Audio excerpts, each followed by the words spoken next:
Good evening, good evening, good evening. My name is LaKeesha Hines, and I have with me, Walter Jennings.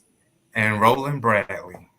yes, and you are watching SOS, which is Saving Our Sex Lives, and I am doing that one bedroom at a time. I actually brought in some male support, male assistance because this show is oozing with estrogen. So I wanted to give you guys some testosterone. I wanted to give my fellas some support. I want to love on my fellas for another week. I think this is 3 times I brought in some male energy, so I want you to get used to this, but I want you to soak it up while you have an opportunity to do so. Fellas, how y'all feeling tonight? Pretty good, pretty good. I'm feeling great, excited. Really enjoyed last week and looking forward to tonight as well. Yeah, last week got a little saucy. Got a little spicy, So let's see what happens this evening. Before we dive in, I just want you guys to let us know who you are, let us know where you are streaming from. And if you have any questions, please feel free to drop those in here. Comments are always welcome. And I just want to say thank you for joining us this evening. We got a good show. Looking forward to sharing some good information with you. And as I said, please feel free to drop your questions, drop any comments. Guys, faithful supporter, Mr. Ben in the house early, showed up, dropped his comment. And so we're going to go ahead and give Ben some love. Mr. Scott said, good evening from Tennessee. I got to catch this on the replay. That's cool, Ben. Nothing wrong with the replay. He says, too much rejection leads to rejection and vulnerability to affair. We don't get married to be abstinent. Well, I must say, Mr. Ben, I agree with you. He looked ahead and he saw that tonight's show was about saying no to sex. And this is not just females, it's males as well. Reasons why we might reject sex or say no to it. And I'm in agreement with you, Mr. Ben. I feel like most of us, when we said I do, we automatically assumed that sex would come with that package. So I don't know, Walter. Roland, where y'all at with this? You in agreement? Did you have an expectation that some connection would come with saying I do? Well, absolutely. I mean, we know that, we talk about being fruitful and multiply. That's always been in the forefront for me, right? To get married and to be able to satisfy my wife and to be satisfied, obviously. And a lot of times we go into it. And one of the things, too, honestly, is having those conversations in premarital counseling or before we say I do, because it's one of those things that have to be talked about. We're going to dive into some scenarios and whatnot, but it's really conversations that need to be had. But I was expecting it, still expect it, and look forward to it myself.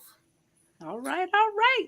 Yeah, absolutely. Like most people, I was looking forward to and excited about sex within the marriage and was rudely awakened by the reality that you're not going to necessarily get sex as often as you like it and the way that you like it. And my wife does counseling with me as well. And we were doing premarital counseling one time, and she said something that absolutely rocked and disturbed my world. We were counseling this couple, and she says, what would you do if sex was off the table? And I'm immediately like, the devil is a whole lie. But the point of that is there are some seasons where sex is going to be and needs to be off the table. There may be some situations that may happen within your relationship and your marriage where intercourse is not necessarily an option. And what happens to the relationship then? So even with the challenge of when it comes to sex and our dependency on it, it is a opportunity for us to do some self-reflecting, to really look at why do we crave it as much as we crave it? Do we have the discipline to refrain from sex? Yeah. And if something happens to where we're not able to have intercourse with our spouse, what does that do to the quality of our relationship?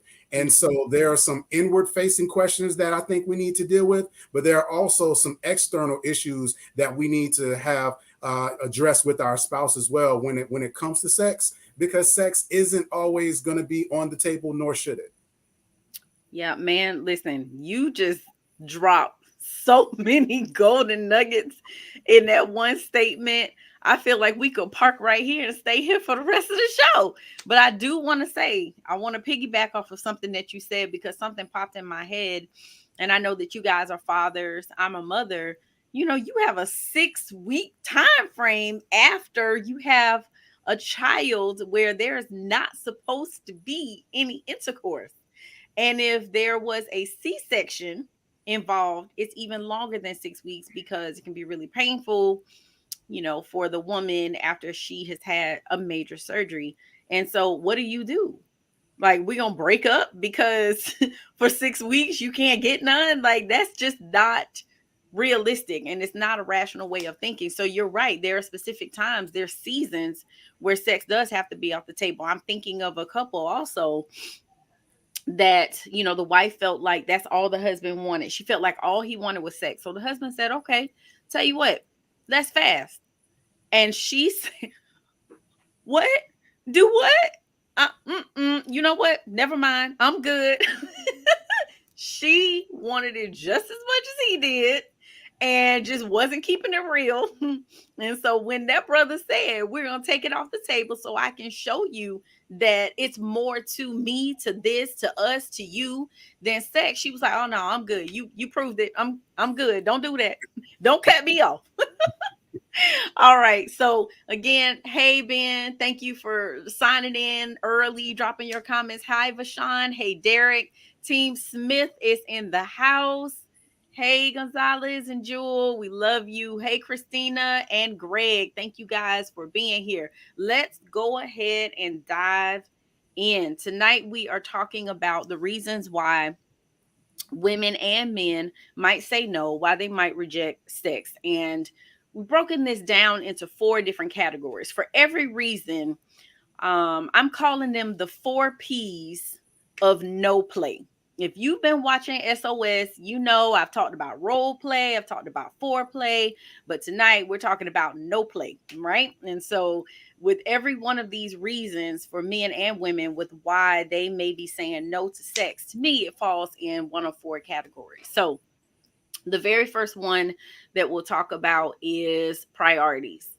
And what I've discovered is that we have to make sex a priority, just like anything else in our relationship, parenting, quality time, you know, showing your spouse love, giving them support, being a listening ear, having date nights, all of these things, and talking about finances. You know, Hasani's been on it with finances this week, talking about money and marriage this week. And don't forget, this Saturday, I believe it's from 4 p.m. to 7 p.m., there is a masterclass on money. You do not want to miss that. It's not too late for you to register. Make sure you do that. But even those conversations about finances, they must be made a priority. So sex has to be made a priority as well. So the first, I want to say 3 reasons why women might say no to sex is she's too busy. She's got a lot she's trying to balance and juggle, right? Um, you guys may not be on the same page about how important sex is. Again, so on her list of priorities, it may not be as high on your list of priorities, or vice versa. She may not be feeling emotionally connected to you. So the intimacy is not there. Maybe you have not made intimacy a priority. And so that could be a reason why she might say no to sex. So, from the male perspective, it could be work related or financial stress. How is this a priority? Well, fellas, I want you to chime in here because I know even in my own marriage, when my husband is in the mortgage industry, during the summer, it's the worst because interest rates actually change. People are moving. It's crazy during the summer. And so his stress level goes up and his work related obligations and responsibilities increase. And it's hard to prioritize and balance and juggle that. So, what do you guys think about that? Have you had issues in this area, or do you know other guys who may have struggled with trying to balance work and financial stress?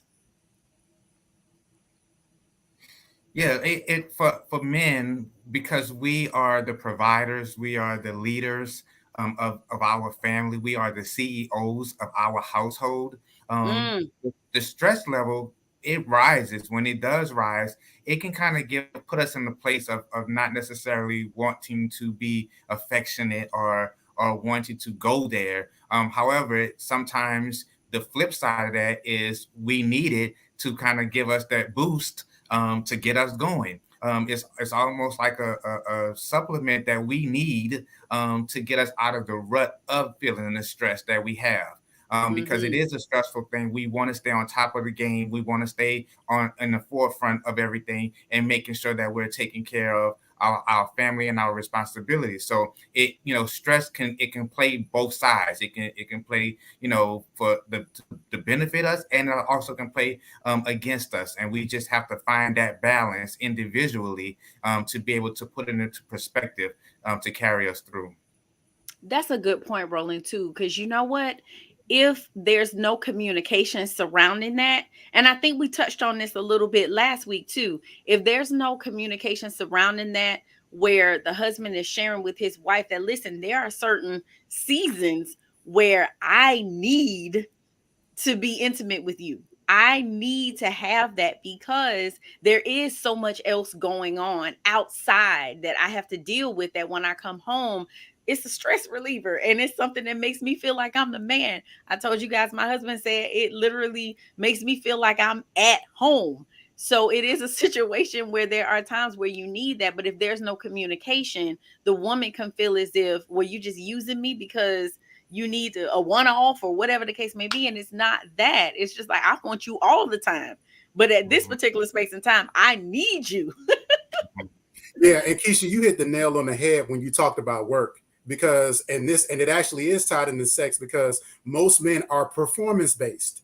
So it's Mm, like when stress and expectations during work increase, then that can distract you from, again, being performance based when it comes to pleasing your wife and having sex. It's another arena where I may not necessarily be able to be at the top of my game because I'm really concerned about what's going on at home. And then, as both of you mentioned, when you talk about communication, the aspect that I have to admit that I need it.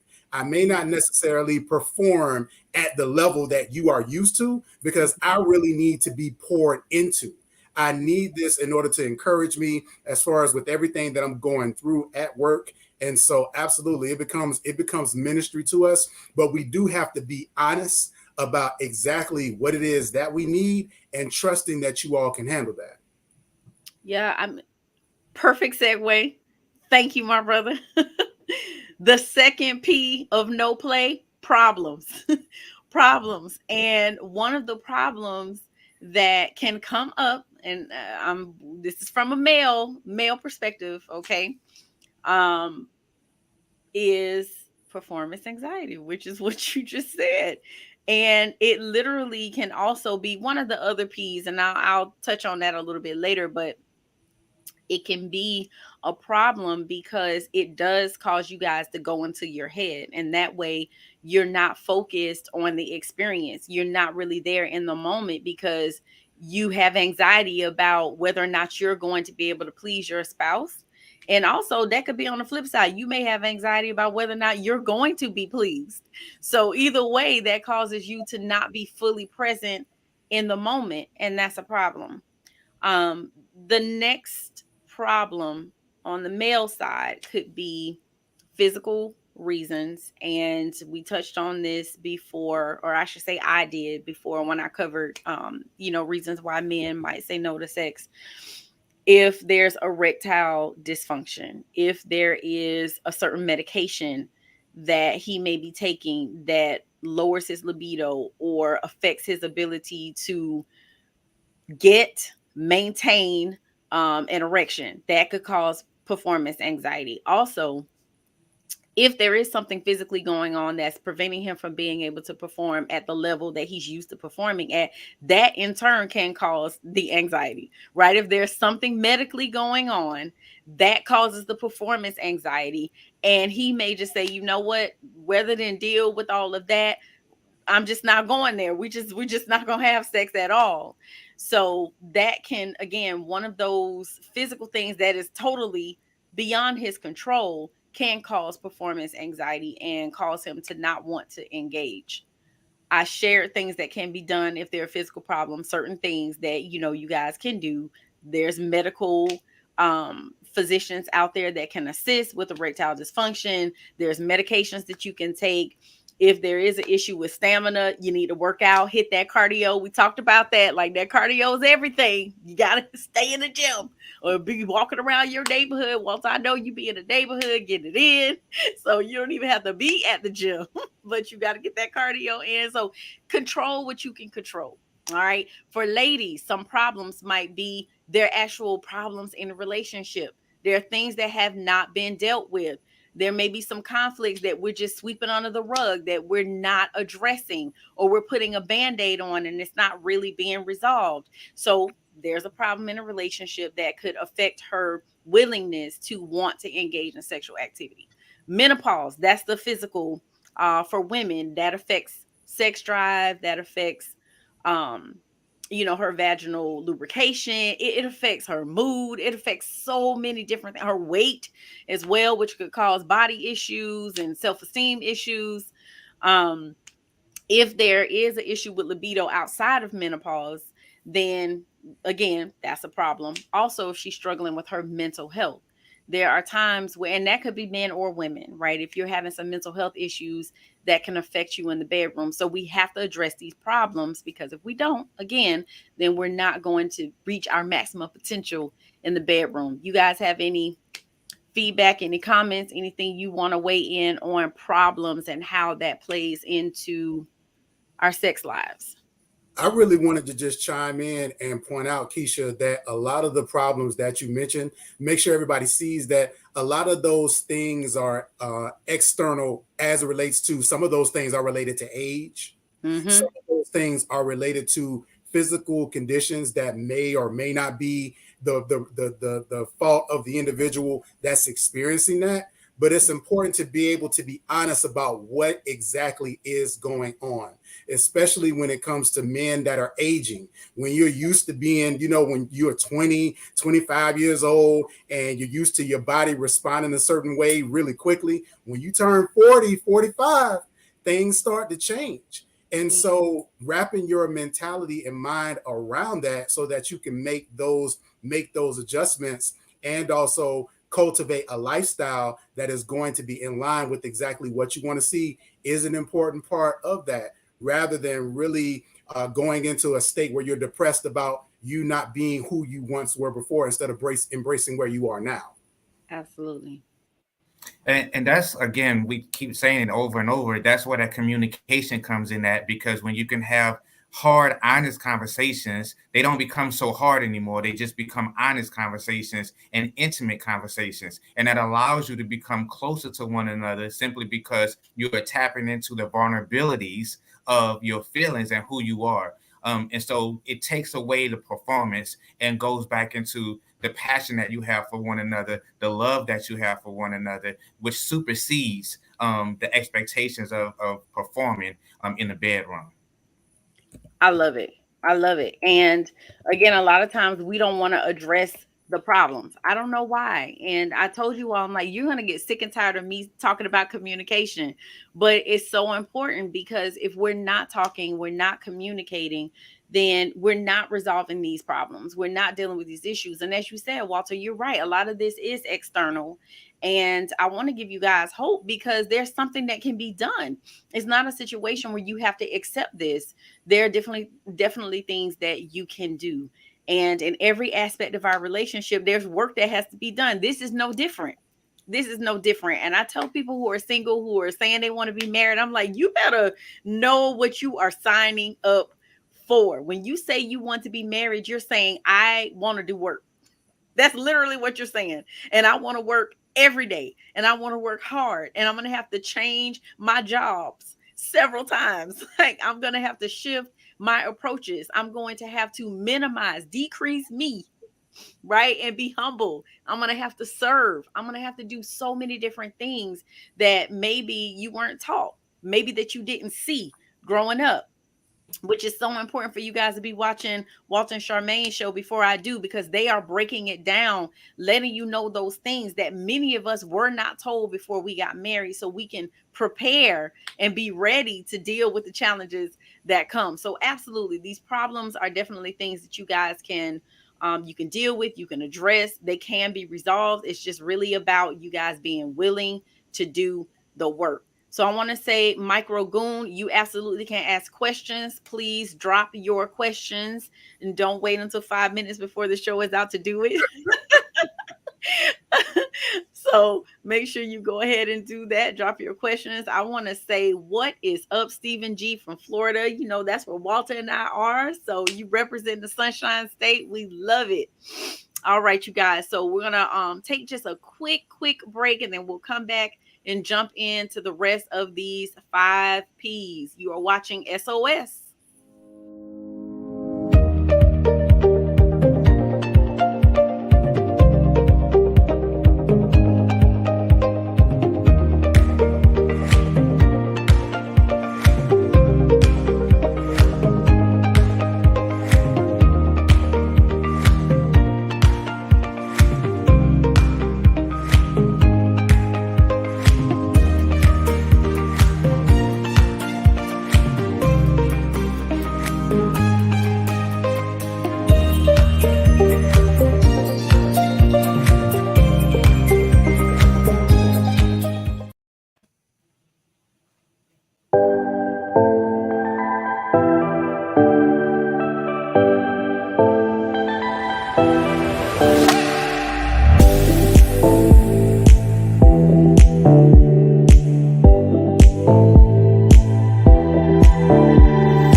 Hey, welcome back. Welcome back. So you are watching SOS. My name is LaKeesha Hines. I'm joined by my brothers, Walter Jennings and Roland Bradley. They are practitioners with Couples Academy, like myself, and they are joining me tonight just to give my brother some love. You know, I feel like sometimes the brothers just need a little extra love. So I wanted to love on you guys for this evening and make sure that you had a male voice represented. I told you, don't get comfortable though, because they not gonna be here every single week. And so when you log in next week and it's just me, don't log off, fellas, because they not here. Keep giving me love, okay? I wanted to let you guys know that WC said, great talk. Thanks for being real. We're always going to be real. Like, we don't know no other way to be. So you are most welcome. Oh, Miss Charmaine jumped in and said, not your Charmaine, Walter. This is a different Charmaine. She said, why some men shut down when asked, why did they cheat?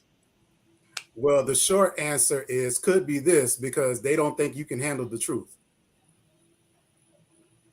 It could be that they want to continue to operate in deceit, but a lot of times if the affair has already been discovered, it takes work to really delve into the reasons why he stepped out. And he there, and as Roland continues to say, that communication may not be there where he trusts that you're going to be able to really receive why he stepped away, and if you are willing to even do something about it, and if you even care. Mm.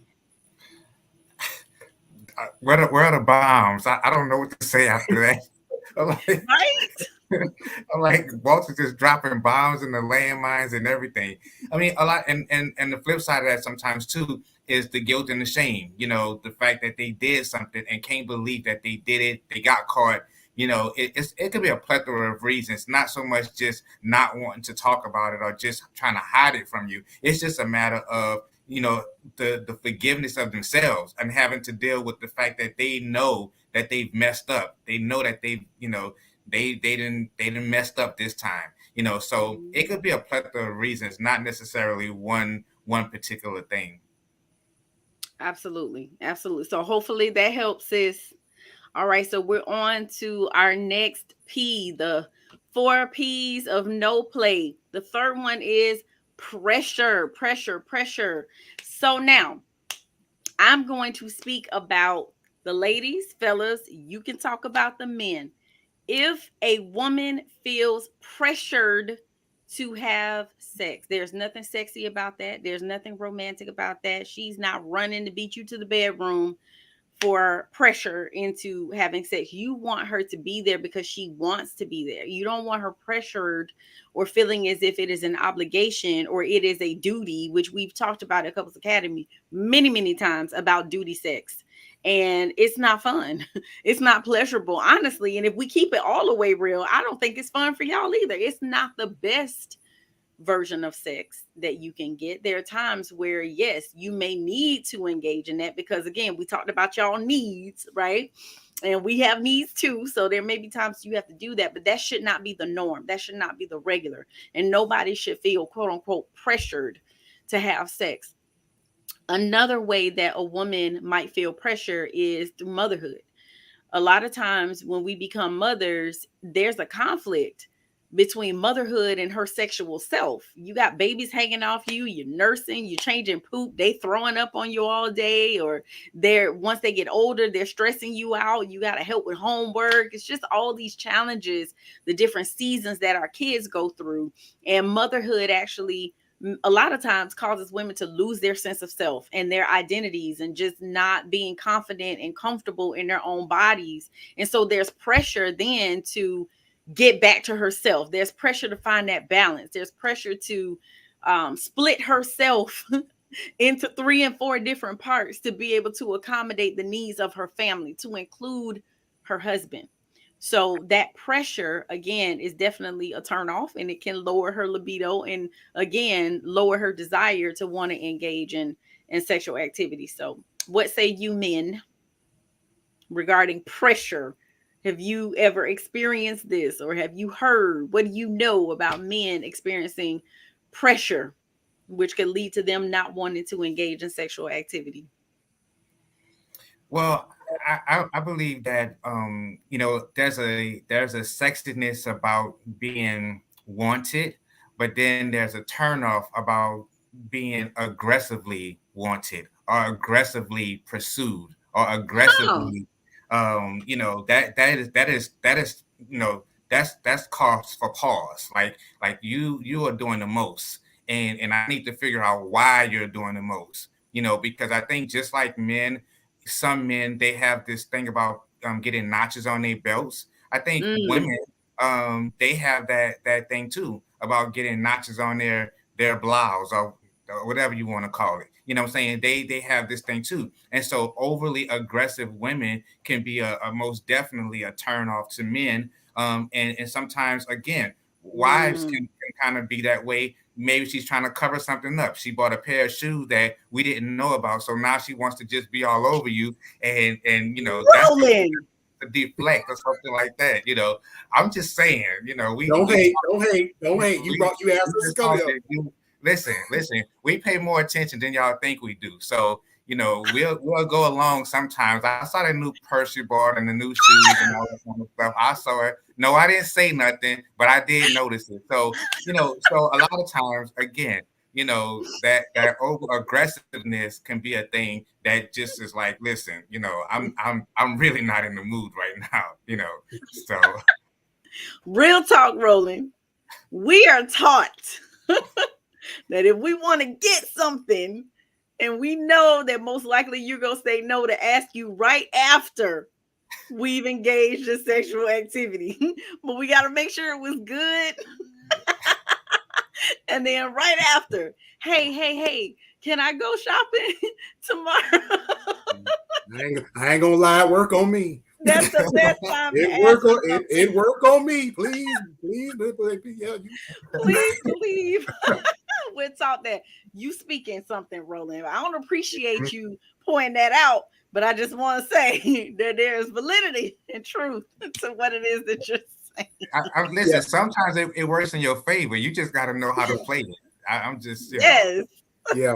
But I wanted to piggyback on Roland's point though too, because when it comes to pressure, I think one of the things that can be a bit toxic on both sides is that men, there are men that they enjoy the pressure. They Mm, enjoy it. Becomes this ego testosterone kind of boosting situation.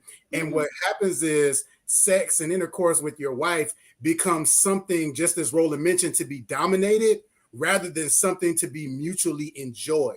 And mm. so we have to, so being careful of allowing that pressure, just like Roland said, where sex ends up being a turnoff because it turns into a competition, where it Yeah. turns into this thing where you're trying to accomplish something rather than really being a mutual shared experience. And then Yeah. on the flip side of that, Andre actually alluded to this, Yep. that pressure to perform, Mm-hmm. where I got pressure on the job. I got pressure in the community. I got pressure, and everybody's looking to me to accomplish these certain things and to meet these goals and all these metrics. And then I come home and I have pressure there.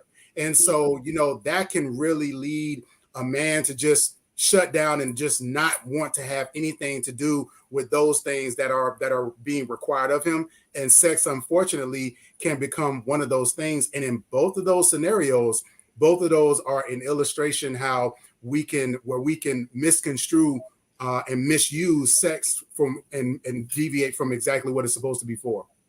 Yeah. And you know what? I wanna say something that made me think about something too.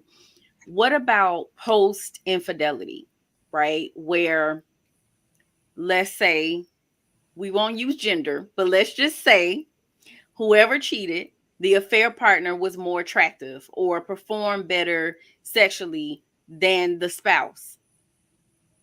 And then they end that affair, they go back to their marriage, to their relationship, to their spouse, and now that spouse who got cheated on feels pressure to live up to the same quality of intimacy and sex that they experience with the affair partner, or vice versa. The person who cheated feels like they have to now perform better than what they did before because they're trying to get their spouse to re-engage in sexual activity with them. But either way, there's pressure, right? So if you are trying to please your spouse based on a standard that you had with someone else, it's never going to work, because what's pleasurable for me, what makes me happy, or what makes you happy, or what's pleasurable for you, it is not going to be the same. We're all different. What we like, what we desire, what we want is different. So you can't go into this comparison type of thing because you will never win. So, Yeah. And Keisha, what you're describing too is one of the things when we do premarital counseling with couples is mm-hmm. making sure that they understand not to bring those expectations into their marriage and their relationship with their spouse. What? With those experiences, Woo! you will destroy and will wreck your marriage bed by trying to compare and get your spouse to do some things that you experienced with. Mm, It is a mm. unique crafted experience when it comes to intimacy with your spouse. And so it's important again that we get to know them and that we allow our expectations to be based upon our relationship with that individual rather than things we might have accomplished that we might have experienced with someone else. Yeah, for sure. For sure. Really, really quick. I'm a dresser, and it's nothing like a tailor-made suit. Okay, Woo! it's tailor-made for me. It's everything is cut to my specifications. When you become married and you become one, it's everything is yours. You become one flesh, right? And so yes, the fair partner may go out and experience something, but it's almost like putting on somebody else's suit, somebody else's clothes. It may look good, Wow. but it just doesn't fit the same. And so that's why when we come back, Wow. you start making sure that your custom suits or your tailor-made dresses are by your spouse. That's when the Mm, experience becomes so much better. And you refuse to put on anybody else's clothes. You refuse to put on anybody else's dress because it just won't look the same. It won't feel the same. It's not cut for you. So when you put things into perspective and keep it the principle in front of you, listen, my custom suits have my name on the inside of it. And so that way I know it's for me. I'm not putting my clothes on, put somebody else's clothes on with somebody else's name on it. I just won't do it. Boy, you, Yeah, ooh, man. boy, Yeah, you said that. what? You Yeah. did that. I don't have nothing else. Microphone drop. That was it. All right. So we're moving on to the next P. And I've actually combined, you guys, two of the P's, right? Pleasure and passion, because to me, they're connected. You know, we definitely will talk through the differences with the two of them, but the two, as I said, I believe are connected. So for women, if there is a situation where the kind of sex that you're having in your relationship isn't good for her, that means she's not getting pleasure. And there also may be a lack of passion. And so let me just, passion actually is the drive that leads to romance, that leads to physical attraction, that leads to sexual consummation, and anything that's related in a loving relationship, right? So if there is no passion, there can be no romance. There is no physical attraction, right? And you're not more than likely excited about engaging in sexual activity because there's a lack of passion there. And a lack of passion also could prevent you from experiencing the maximum amount of pleasure that you could get. So if the kind of sex you're not having isn't good for her, and I'll even venture out here to say if it's not good for him, then definitely there's an issue with your pleasure, there's an issue with your passion, and we got to shift some things. We got to figure that out because again, nobody's signing up for sex that's not pleasurable, that they're not enjoying. If she loses interest in her spouse and or the relationship, that could be a result of a lack of passion, also a lack of pleasure. Pleasure's not always sexual, right? Pleasure could be your company. Pleasure could be your conversation. Pleasure can even be how you smell. I'm just saying. So these are things that we have to focus on. We have to pay attention to, things we have to talk about. What if she's just not in the mood for sex? That could be because there's a lack of passion. So again, this is a fourth area why there may be no play. There's an issue with pleasure. There's an issue with passion. For males, it could be that you're engaging in too much porn. You're engaging in too much masturbation. Now, I am not saying that you cannot masturbate. Somebody asked me this and they were like, wait a minute, Keisha, you trying to say that masturbation is wrong? That is not what I said. I said too much masturbation. And guess what? Y'all not the only ones that masturbate. Women do too. But I'm saying if you're engaging in too much masturbation, if there is too much porn, then that can cause an issue. Your individual pleasure can become your priority, which creates a problem with the level of passion in your sexual relationship. I'm going to say it again.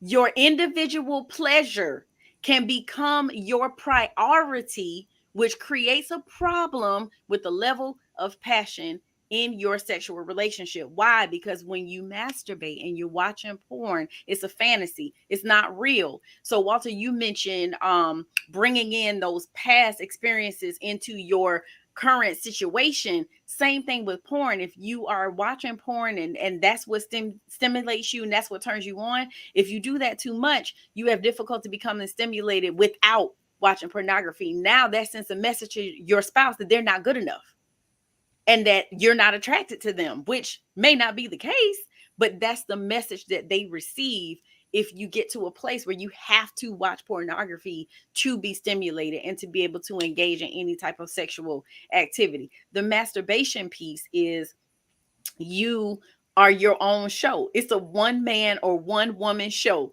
And so you know exactly where to go, what to touch, what to hit. You know the speed, you know the tempo, you know everything. But if you're not spending time going through that with your spouse, then they'll never know how to please you or how to get you there because you're so busy working on it by yourself they never get to know you in that way. So you miss out on an opportunity to increase your passion and increase your pleasure with your spouse. So I'm gonna let you guys go ahead, weigh in on this one with the pleasure and passion piece.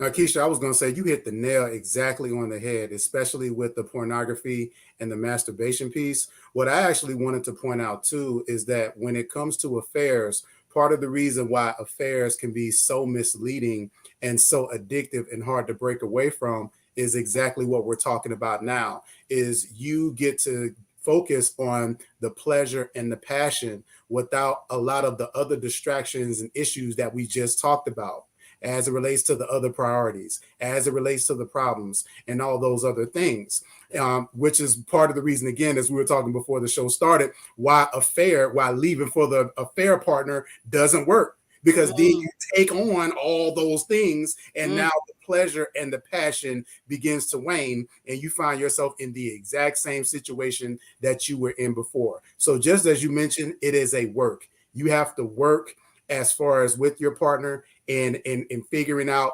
what's going to drive them, what's going to drive you, what turns them on, and what turns you on. And listen, it changes. For those of you all who are listening, women change. What they like today may not be what they like tomorrow. You're just gonna have to get over it. But you're constantly learning, and you're constantly going to have to commit yourself to figuring out exactly who your spouse is, what their turn-ons are, what provides them pleasure, and being open to it. Yeah. There is a thing about perverting your marriage. Like when we start looking at perversion from a perspective of affair partners, because they're doing things that they're basically fantasizing of or putting in, I guess, the work to fulfill some fantasy that you have, which is a perversion, because then you bring that back to your house and it becomes cancerous. It becomes because you're looking for this expectation from your spouse that your affair partner was feeding. And we know that anything you feed will grow. And that's why it is so imperative that we feed our spouses. We feed one another. We have conversations about what we like and what we talk about. There was something that we experienced during last chance weekend. The 50 things about sex that we talked about, the 50 questions about sex, and just having those questions, going through those questions, it draws the intimacy between you and your spouse, because now it gives you the opportunity to express some things that perhaps you wouldn't have talked about before, but it keeps the perversion out of your marriage. It keeps the cancer out of your marriage. And then that way you are able to grow with one another and not trying to meet expectations from this fantasy that obviously does not last. Absolutely. Absolutely. I want to jump into some of these questions that we have here. Andre says, does ejaculation mean pleasure, or pleasure is about the whole atmosphere? That is a great question, Andre. Um, Ultimately, I believe that the end goal is always to ejaculate. I think that that's the end goal always.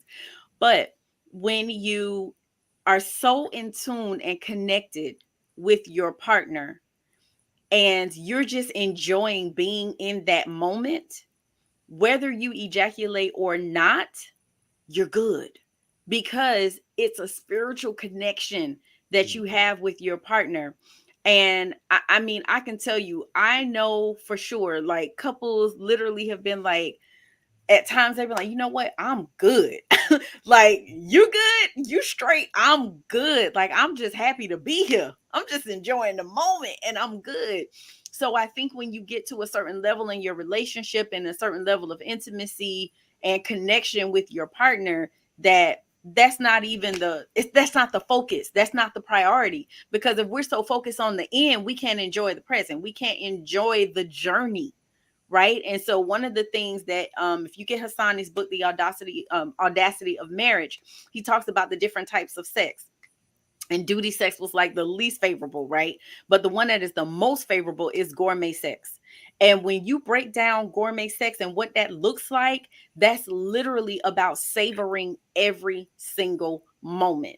And if you get so full, have you guys ever been out to eat at a restaurant and you order like a bunch of appetizers and you got full off the appetizers? By the time the main course came, you just like, golly, this is good. And I'm trying to eat it, but like, I'm so full. The appetizers was so good. Like, that's the way I envision gourmet sex.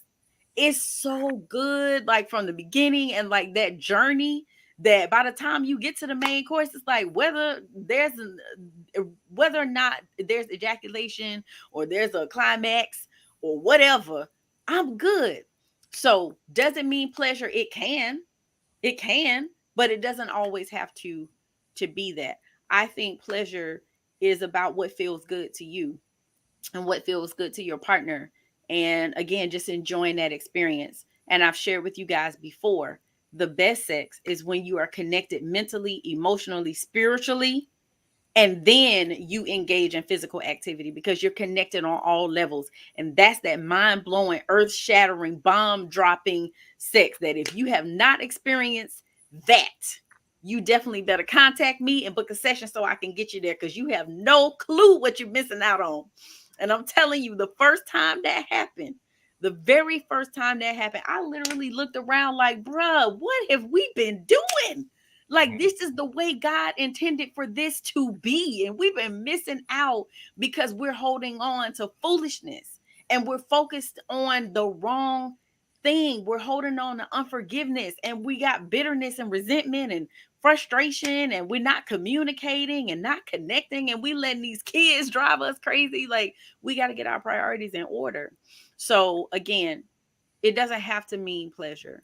It's usually the end result of pleasure, but just because you don't ejaculate doesn't mean that you're not experiencing pleasure. So hopefully that helps. Fellas, did you want to weigh in? Are you good? Where y'all at with this? No, I agree with everything that you said. I just wanted to chime in and say that it's very important to make sure that you are getting your partner's definition for them of what pleasure is to them. Otherwise, if you leave it up to your own thinking to define it for them, then you may end up missing the mark of it being a pleasurable experience for them. That's good. That's good. All right. Oh, Miss Deanna. Miss Deanna says, not enjoying sex with husband of 43 years now. Because husband had been in porn for about 15 years secretly, and he began telling me I needed to be ready so he didn't have to get me ready. All right. So, regrettably, Miss Deanna, this is not uncommon. Unfortunately, I wish I could say that it was, but it's really not. Oh, and I'm sorry, you went on to say he doesn't like foreplay. I feel he is just using me while he fantasizes on what's in his head from porn. So now my husband rejects me sexually because he considers it work. What do I do? So this is the reality.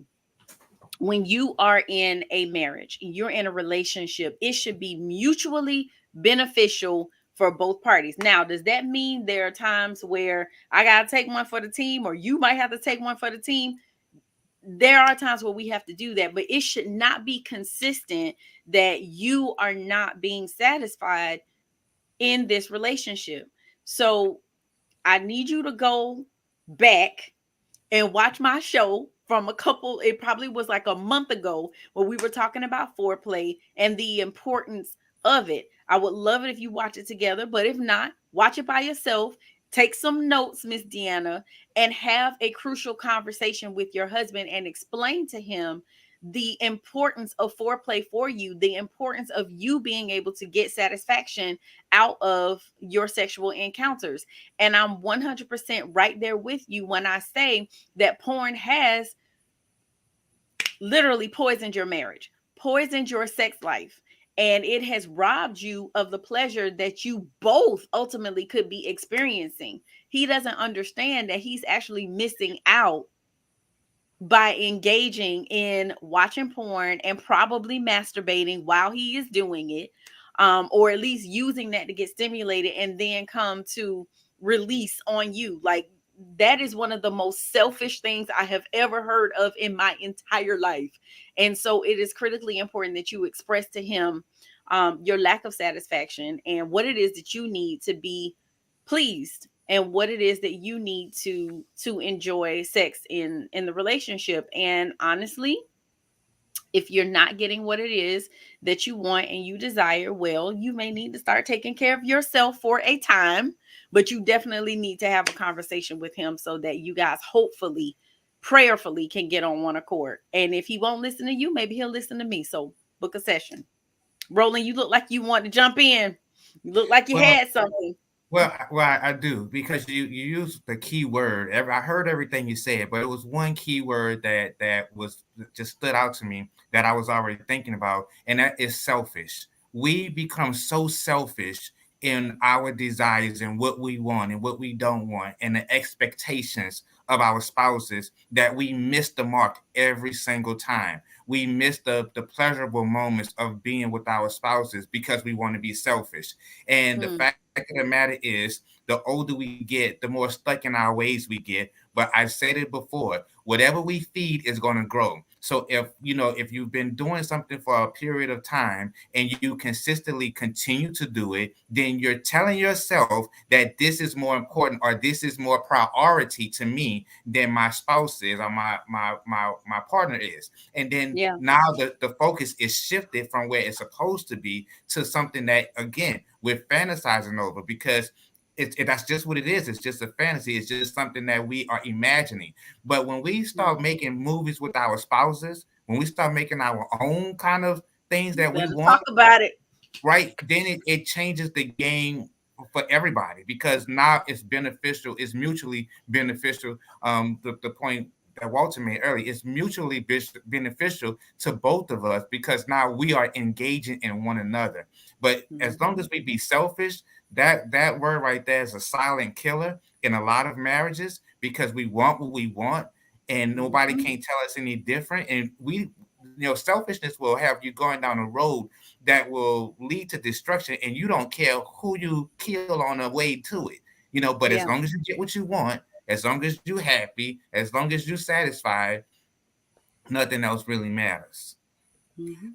Deanna, I think it's important for you to know that sex is not the cause. It's not. It's a symptom of a bigger problem that you and your husband have, and that problem Mhm. is intimacy. And intimacy it requires truth and vulnerability and communication, obviously. But that's where you all need to really work in this area, because the problem, the issues that y'all are having sexually is tied to your lack of intimacy. Yep. 100%. And I don't know where the disconnect happened. You guys have been married for 43 years, and the longer we are married, it seems like the further apart we drift if we are not nurturing the relationship. I don't know if there are children involved, but one of the things that I talk to couples about all the time is making sure that we continue to nurture our relationship, because these children are going to grow up and they're going to move on. They're going to move out. Preferably, I have told all of them starting around 9 to 10, 18, you got to go. You got to get up out of here. So the reality is this: it will just be my husband and I once they're gone. And if we don't spend time nurturing, cultivating, developing our relationship and continuing to pour into our relationship, we'll look up, kids are gone, and we're strangers. We don't even know each other. We don't even like each other. We see this all the time. Couples get divorced once the kids move on because they've just been holding it together until the kids get out. And then once the kids get out, again, they realize that they're two completely different people now. So we're going to continue to grow. It's either we're going to grow together or we're going to grow apart. And it sounds like that over the years, you guys have been growing apart, and you hit it spot on, Walter. Perfect. I couldn't have said it any better, but it's definitely sounding like an intimacy issue, and you guys have got to come back together. You've got to reconnect outside of the bedroom. And I also talked about the 6 different types of intimacy, and I talked about foreplay, And everything that I've been telling you guys about sex is that it begins outside of the bedroom. Everybody thinks it starts in the bedroom, but it really doesn't. It begins before you even get into the bedroom. Everything that goes on outside is what makes the bedroom experience better.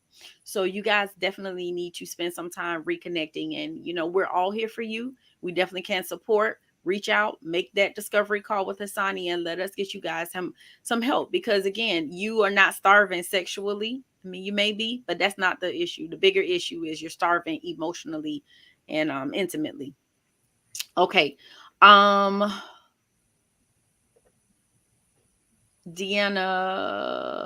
we just did. Okay. Angel says, after infidelity, intimacy is an issue. I find that even though I was offended, I'm still the one that initiates time in the bedroom. This still makes me feel like he's not attracted to me, even though he has not been the one to initiate in the past. How do I get him to initiate more? My husband also watched porn for many years that oftentimes I feel like he doesn't know how to connect while we're being intimate. Being intimate, how does that change? So, Angel, you have answered a lot of your own questions, it sounds like. Right. So you just want us to confirm and validate, literally, is what it sounds like. So, after there has been infidelity, of course, intimacy is going to be an issue because there's been a violation of trust and you don't feel comfortable with this person anymore. So I understand that, it sounds like, oh yeah, you were the offended. So you're the one that's initiating time in the bedroom. My question for you would be why? Are you ready? Did you jump back in too soon? Many times after infidelity, the offended will initiate sex because they're thinking this is a way to prevent my spouse from cheating again. And that's not the reason why you want to re-engage. You guys need to make sure that you have healed from those past hurts to ensure that you are mentally and emotionally, spiritually ready to re-engage sexually with your spouse. I understand it makes you feel like he's not attracted to you. I get that. But what you said was that he never really initiated in the past. So this is kind of his thing. Maybe this is who he is. Maybe he's used to women who've been in his past. Maybe he's used to them initiating. He hasn't really had to make any effort. So this may be just kind of who he is. But I get now that there's been betrayal, you need him to step up in this area. And that's exactly what I would say to him. I know this is how you used to be, but if we want something we've never had, we got to be willing to do something we've never done. So I understand you didn't initiate before, but I need that now because that's going to create a space of security and safety and comfort and get me in a place where I feel as if I can begin to trust you again if you are willing to make adjustments and changes. And so we've already talked about the porn and how that can impact you sexually. And so he may have started watching porn because he doesn't know how to connect. But that is the worst way to try to learn. But this is what happens. And we talked about this. Often women first have their sexual encounters with another person. Men, most often, statistically, will have encounters with themselves before they engage with another person, which is completely different. So what is that saying? They learn a lot of what they know about sex through porn, not from another person. Okay, so you definitely have to keep that in mind. Fellas, did you want to weigh in on this before we move? Well, I just want to say, Keisha, you actually mentioned it during the pressure portion that oftentimes those individuals who have been betrayed will find themselves under pressure to try to live up to the fantasies or what their partner may have stepped out on. So I just want to caution you, Angel, to make sure that you're not trying to compete with the porn, that you're not trying to compete with the fantasy, but making sure, just as Keisha is saying, that hold your husband accountable for the things that need to be done in order to make sure that the relationship is repaired and that you all are able to move forward and to challenge him. Let him know exactly what you need. I mean, it's one thing to be sensitive to the things that may have caused him to stray, and it's another thing to try to compete to hope and keep him from watching porn or keep him from cheating again. And you have to make sure that you have the right intention. And I'm not saying that you are or you aren't, but just saying that just saying that make sure that all of the work and the pressure doesn't need to be on you, to make sure that you all are healthy and whole when it comes to your physical intimacy. Absolutely. One of the advantages after an affair is the fact that you're able to create a new marriage. You are able to create a new relationship. You're able to create the newness of what you want in each other. You know, you got to get to the point where you say, "Let me reintroduce myself," and you show up as a better version of yourself. That gives you the opportunity to experience new things together. And so it takes away the fantasy that the affair partner provided. It takes away the lack of confidence that you might have in yourself. And now you can rebuild with a new foundation for both of you all to be able to work together to have the new marriage that you can obviously have. And when we take out that time, have those conversations, then you can obviously have a better life, and you can live your best life together. There were couple more questions in here, guys. If you can hang in here with me, hang in. And if you gotta bounce, I get it. But I wanted to go back to Charmaine because I think this is really important, and I feel like a lot of people can benefit from this. She says, when he withholds affection from you as punishment, is this a form of mental abuse or just controlling? I want to Charmaine, this is such an awesome question, such a powerful question. I want to tell you that withholding is the most toxic emotional abuse tactic of all. And I will tell you that the reason why I'm getting a little passionate about this one is because we are coached as women to withhold sex. We are coached, we are taught about the power of the P, and you know what the P is. And we are told that if we withhold, that we can get what it is that we want from our husbands. And this is so wrong. This is so toxic. Like, we should never have been teaching our daughters and our sisters and our girlfriends. Like, we never should have been teaching this, because it is a form of emotional abuse. So absolutely, Miss Charmaine, if he is withholding affection from you as punishment, it is most certainly a form of emotional abuse. It can be a form of control as well, but it definitely is emotional abuse, and it is unacceptable. This is not the way to get what you want. This is such a childish way. It's tantrum like behavior. It's little boy behavior, and it is unacceptable. And on the women's side, it is unacceptable. It is little girl like behavior. It is childish and immature if you are withholding affection or sex from your spouse as a form of punishment. And so we have got to find a better way, especially in our community, because we're often raised, and when I say our community, I mean the African American community. We're raised in a way that we're used to being punished. And it's used as a form of manipulation and control to get us to conform and to behave and to do as we're told. And so we cannot continue this cycle of emotional abuse against one another. We have to find a different way. We can give you tools, tips, and strategies for what you need to get what it is that you want from your spouse. But this is not it. This is not the way. That's a mic drop right there.